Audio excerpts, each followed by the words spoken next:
The book of Jonah. Now the word of the Lord came to Jonah, the son of Amittai. Arise, go to Nineveh, that great city, and cry out against it, for their wickedness has come up before me. But Jonah arose to flee to Tarshish from the presence of the Lord. He went down to Joppa and found a ship going to Tarshish.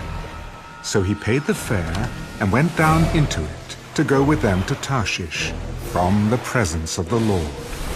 But the Lord sent out a great wind on the sea, and there was a mighty tempest on the sea, so that the ship was about to be broken up.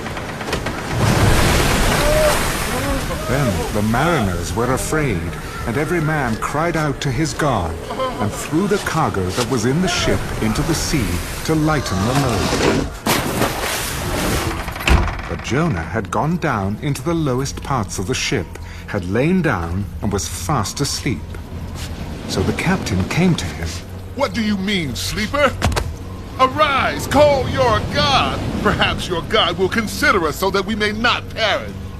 And they said to one another, Come, let us cast lots, that we may know for whose cause this trouble has come upon us. So they cast lots. And the lot fell on Jonah. Please, tell us, for whose cause is this trouble upon us? What is your occupation? And where do you come from? What is your country? And of what people are you? I am a Hebrew, and I fear the Lord, the God of heaven, who made the sea and the dry land. Then the men were exceedingly afraid. Why have you done this? For the men knew that he fled from the presence of the Lord, because he had told them. What shall we do to you, that the sea may be calm for us? For the sea was growing more tempestuous. Pick me up and throw me into the sea. Then the sea will become calm for you, for I know that this great tempest is because of me.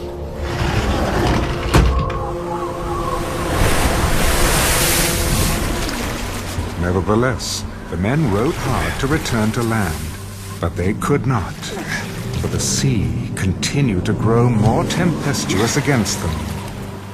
Therefore they cried out to the Lord. We pray, O Lord, please do not let us perish for this man's life, and do not charge us with innocent blood. For you, O Lord, have done as it pleased you. So they picked up Jonah and threw him into the sea.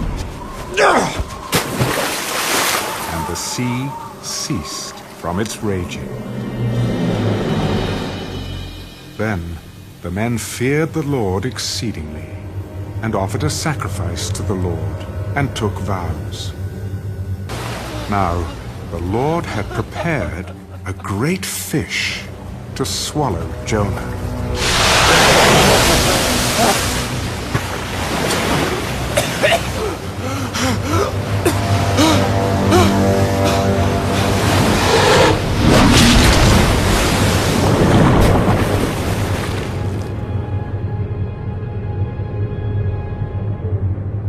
And Jonah was in the belly of the fish 3 days and 3 nights.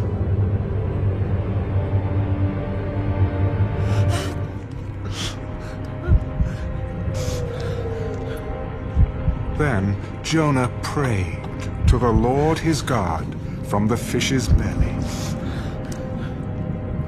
I cried out to the Lord because of my affliction, and he answered me. Out of the belly of Sheol I cried, and you heard my voice. For you cast me into the deep, into the heart of the seas, and the floods surrounded me. All your billows and your waves passed over me. Then I said, I have been cast out of your sight. Yet I will look again toward your holy temple.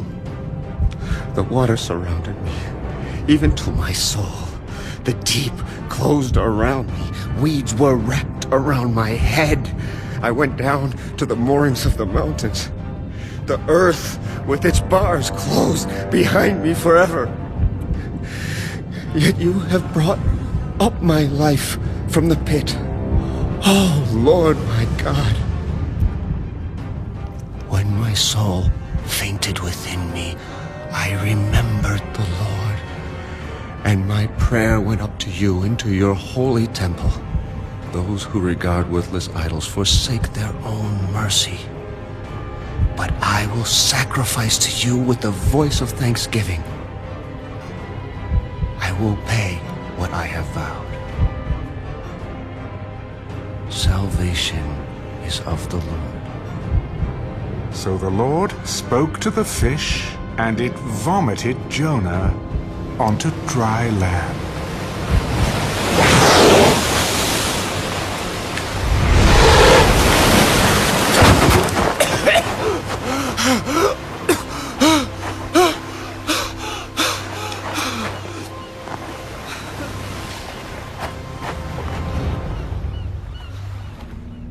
Now the word of the Lord came to Jonah the second time. Arise, go to Nineveh, that great city, and preach to it the message that I tell you. So Jonah arose and went to Nineveh, according to the word of the Lord. Now Nineveh was an exceedingly great city, a 3-day journey in extent. And Jonah began to enter the city on the first day's walk. Then he cried out, Yet 40 days, and Nineveh shall be overthrown. So the people of Nineveh believed God, proclaimed a fast, and put on sackcloth, from the greatest to the least of them.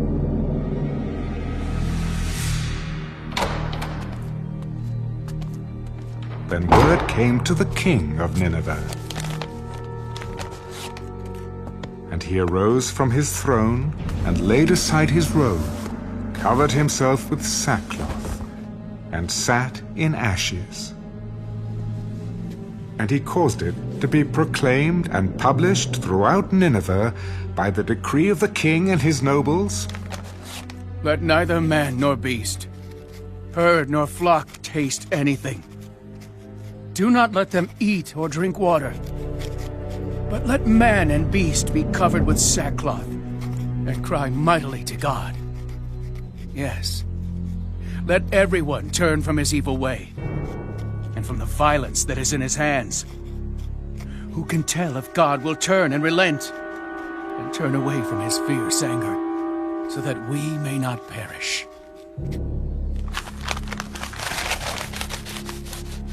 Then God saw their works, that they turned from their evil way. And God relented from the disaster that he had said he would bring upon them, and he did not do it. But it displeased Jonah exceedingly, and he became angry. So he prayed to the Lord.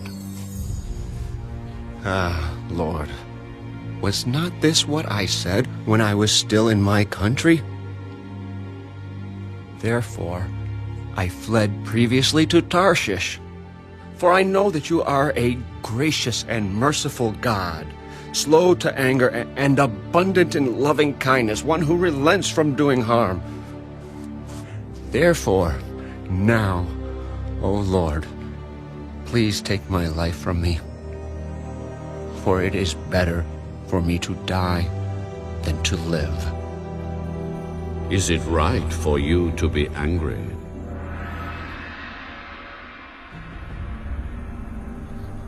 So Jonah went out of the city and sat on the east side of the city. There he made himself a shelter and sat under it in the shade, till he might see what would become of the city. And the Lord God prepared a plant and made it come up over Jonah, that it might be shade for his head, to deliver him from his misery. So Jonah was very grateful for the plant.